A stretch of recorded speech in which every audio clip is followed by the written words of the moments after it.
Your life, your rules. Unlocked with Huawei Mate 7's advanced fingerprint security on a 6-inch display. Huawei Mate 7. Huawei. Now, Ericsson recently released their Internet Goes Mobile report, and I was fortunate enough to chat to Fredrik JeJdling, who's the head of Ericsson's sub-Saharan's Africa region. We had a fascinating chat about the network, where it's going, where mobility is going, and of course Ericsson have been at the forefront of mobility since its inception decades ago, and this is what the scenario looks like on the African continent. We're at Ericsson HQ in Johannesburg, and Fredrik JeJdling is the president of Sub-Saharan Africa for Ericsson, and these are the guys that really make it happen when you answer a call and you're using data on your device. So this is Fredrik's office over here. You can see there isn't a paper on the desk. There's a MacBook Air, there's a telephone system, there's a cup of coffee, there's an iPhone in the back, and this is the ultimate paperless office. This is what we should be striving for, folks. Fredrik, thank you for joining us. We're a vast continent, and mobility has changed the world that we're living in today. And your recent report, the Internet Goes Mobile report, which touches on South Africa and what South Africans are doing and how we're using data. Tell us a bit about this latest report. I think when it comes to South Africa, what we see here is that the difference, if I say more against other markets, is that the primary way of accessing internet is actually through the smartphone. And it might not come as a surprise here in Africa, and it's partly leapfrogging from the fixed side, and now we're going from voice to data over the mobile, and that is the device that is being used. So if you compare, it's about 80–85% of people access internet daily through mobile broadband on their smartphones. How do we compare with that smartphone penetration to the rest of Africa? I know Nigeria's there, Kenya's there. What does the rest of Africa look like? No, it's much smaller numbers than that, much smaller. And it differs a lot, of course, as well. But you can say that the first sort of South Africa with maybe Nigeria, Kenya, as you say, are the ones that are in the sort of front line. Then you got a couple of other markets that are catching up. And of course, for us being a company acting in Africa, they are big markets, like for example, DRC and these type of markets that come maybe a few years later in the development. But the interesting part, when you leapfrog technologies into this kind of market, sometimes they actually the technologies make even more sense, sort of the lesser developed market it might be, and they have more relevance and can make more of a transformation and a transition for the economies.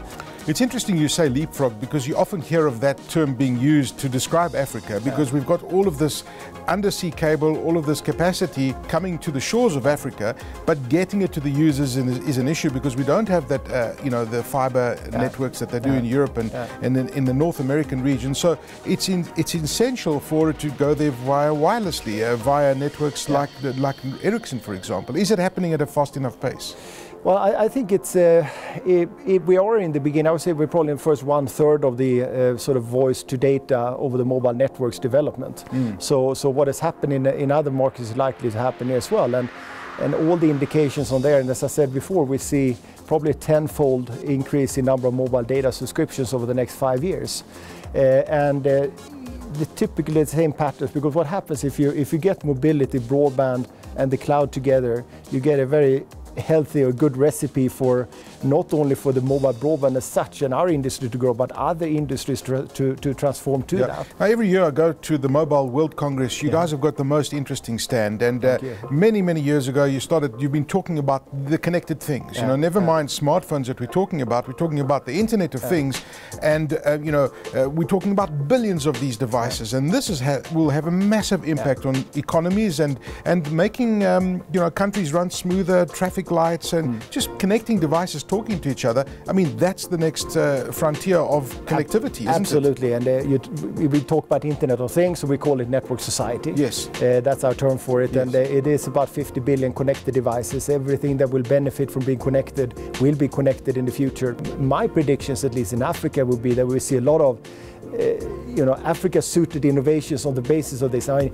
Uber exists here as an example as well, of course, but I think you're going to empower people to innovate a lot more because you have all the ingredients for it. And what about 4G? I mean, we got 4G LTE here already. They're talking about 5G networks as well in some of the Korean, in South Korea, for example, and even in Sweden, where you come from. Are we far away from 5G on the African continent? Well, I think most technologies, the adoption rate in sort of the emerging markets is shorter and shorter. So I think 2G took longer, 3G was shorter, 4G was shorter. So I think we will see 5G here in a bit of time. But for any technology, whatever G it is, the key deciding factor for the uptake is very sort of practical in nature, and that's the affordability of the device.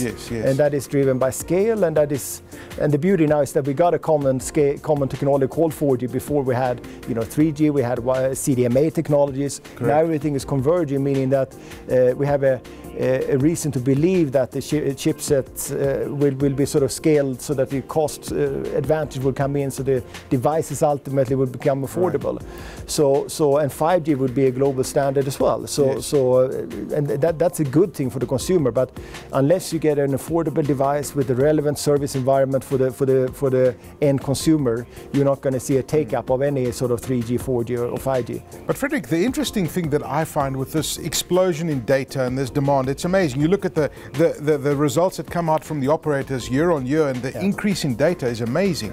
But the problem they face, of course, is that they have to invest in their infrastructure. They've got to roll out better infrastructure, more towers.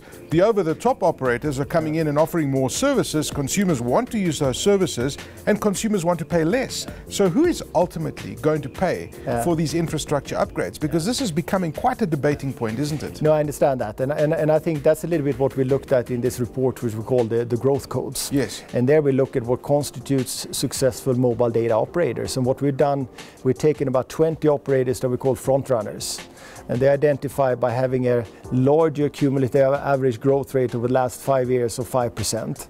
They have a 25% of the revenue that is data, and they have they are positive EBITDA. So when you look at them, you see certain commonalities across these operators. And one thing, for example, is that they tend to,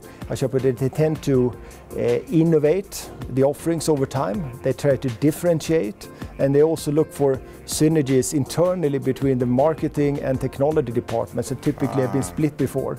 Because ultimately, if you can't get that, instead of verticalized, horizontalized, you have a hard time to really respond to consumer demand. There's a massive influx of smartphones coming. People want to be connected. People want to access the internet. And ultimately, it will have growth impact on economies. And we've got to get it right. We've done studies on app usage as well. And what we see in Africa compared to maybe other markets is that the utilitarian type of applications are much more important here. Yes. For example, the most downloaded application last year was mobile banking application. So while we see maybe a little bit more face type oriented type of social networking oriented type of services or applications in other markets, here it becomes utilitarian because of course it replaces a lot of bricks and mortar business that doesn't exist. Fredrik, an absolute pleasure talking to you. Thank you so much for your time.